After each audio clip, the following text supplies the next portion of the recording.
J'ai accidentellement eu un enfant après une aventure d'un soir, et maintenant, j'ai peur de perdre la femme dont je suis tombé amoureux et avec qui j'ai construit ma vie. J'ai 27 ans, et j'ai rencontré Mila, 25 ans, il y a environ 4 ans dans un bar.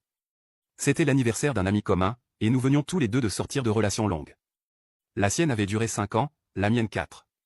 Après beaucoup d'alcool, je me suis réveillé nu sur le canapé de l'ami en question, aux côtés de Mila. C'était incroyablement gênant, mais ce n'était même pas le moment le plus fou de la soirée, le gars de l'anniversaire a fait bien pire. Mila et moi étions très mal à l'aise après ça. Elle avait l'air de vouloir disparaître sous terre. Ni l'un ni l'autre ne voulait quelque chose de sérieux, donc nous avons échangé nos numéros et repris nos vies respectives. 3 mois plus tard, Mila m'a envoyé un message pour me proposer de prendre un café. J'ai trouvé ça étrange, mais j'ai accepté en pensant qu'elle voulait peut-être un rendez-vous. Quand je suis arrivé, elle avait l'air d'avoir pleuré. Dès que je me suis assis, elle a éclaté en sanglots et m'a annoncé qu'elle était enceinte. Elle ne s'en était pas rendue compte à cause du stress, mais j'étais le seul avec qui elle avait été intime. Ma vie a basculé. Nous avons fait un test ADN, et il s'est avéré que c'était bien mon enfant. Mila a emménagé chez moi parce qu'elle partageait une chambre avec une colocataire. La chambre d'Amy est devenue la sienne, et mon bureau est devenu la chambre d'Andy, Andreas. Avoir un enfant n'était pas prévu, mais depuis qu'Andy est là, ma vie est bien meilleure. Mila et moi n'avons jamais eu de vraie relation romantique, sauf une fois où elle m'a embrassé après la naissance d'Andy. Je soutiens Mila dans ses études de 2e cycle, qu'elle termine l'année prochaine. Nous partageons les tâches ménagères et nous nous entraidons.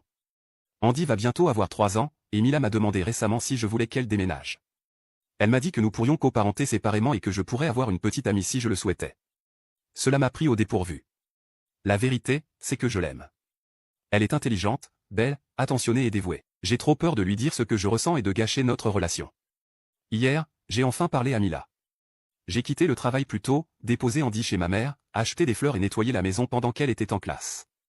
Quand elle est rentrée, elle s'est immédiatement inquiétée pour Andy, mais je l'ai rassurée. Je lui ai donné les fleurs et expliqué mes sentiments.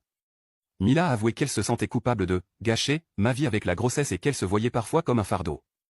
J'ai immédiatement rejeté cette idée. Depuis qu'Andy et elle sont dans ma vie, tout est bien mieux. Elle a également avoué qu'elle avait des sentiments pour moi depuis sa grossesse, mais qu'elle n'osait pas en parler. Elle pensait que je ne la trouverais pas attirante après sa grossesse, ce qui est faux, je la trouve magnifique. Nous avons parlé longuement et sommes allés dîner ensemble dans un petit restaurant. À la fin de la soirée, elle m'a embrassé, et nous avons regardé un film d'horreur en rentrant, terrible film, soit dit en passant. Elle s'est endormie dans mes bras. D'après un commentateur, voici le récit de cette fameuse soirée d'anniversaire, l'ami dont c'était l'anniversaire s'est saoulé, a volé un chien dans une maison voisine, a révélé que sa copine l'avait trompé, a couché avec sa sœur pendant que sa copine pleurait dehors, et a fini par s'évanouir sur la pelouse avec le chien volé. Il a toujours le chien, et personne n'a jamais retrouvé ses propriétaires. N'hésitez pas à me suivre sur YouTube. Lien en bio.